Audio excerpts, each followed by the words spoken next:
নমস্কার বন্ধুরা, মোহনা রান্নাঘরে আজকে দারুণ একটা রেসিপি নিয়ে এসেছি।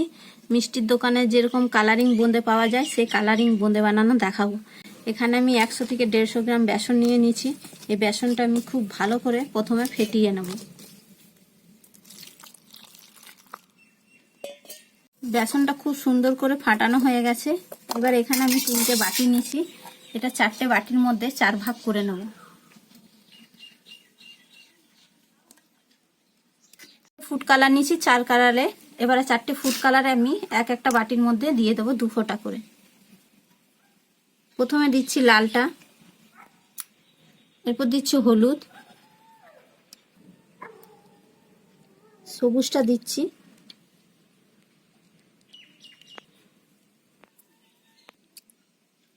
এই কালার আমার মেশানো হয়ে গেছে। এবার আমি চলে যাব গ্যাসের কাছে কড়াইতে ভাজার জন্য। তেলটা গরম হয়ে গেছে আর এরকম একটা আমি ছান্তা নিয়েছি, আর ছান্তার মধ্যে এই লাল রঙের ব্যাটারটা আমি দেব। প্রথমে লালটা ভেজে নেব।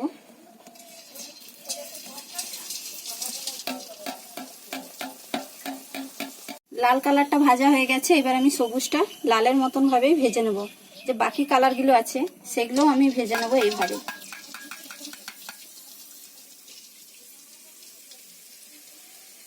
দেখো বন্ধুরা, কত সুন্দর বোঁদেগুলো হয়েছে, হলুদ, সবুজ, লাল।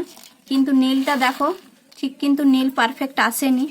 তাই এটা এখন ভেজে ফেলেছি, কি করা যাবে। তাই এবার এই বোঁদেগুলো ভাজা হয়ে গেছে, রেখে দিচ্ছি। এবার আমি চিনির রসটা করে নেব। এখানে আমি এই বড় কাপের 1 কাপ মতন জল দিয়ে দিলাম, আর ওই কাপের মাপে আমি 1 কাপ মতন চিনি দিয়ে দিলাম। আমি চিনির রসটা করে নেব। চিনির রসটা আমার দেখো হয়ে গেছে। এরকম হাত দিয়ে একটু দেখে নিতে হবে যে ছিটছিটে হয়েছে নাকি। ছিটছিটে হয়ে গেছে, কিন্তু মানে ওই যে তারের মতন উঠছে না। তার মানে এবার আমি গ্যাসটাকে বন্ধ করে দেবো। এবার চিনির রসটা একটু ঠান্ডা হয়ে যাবে, তারপরে আমি বোঁদেগুলো এর মধ্যে দেব। চিনির রসটা আমার ঠান্ডা হয়ে গেছে। এবার আমি সব বোঁদেগুলো চিনির রসের মধ্যে দিয়ে দেবো। বন্ধুরা দেখো কত সুন্দর লাগছে বোঁদেগুলো, একদম ঝরঝরে হয়েছে। এবার আমি রস থেকে বোঁদেগুলো একটা প্লেটের মধ্যে তুলে নেব।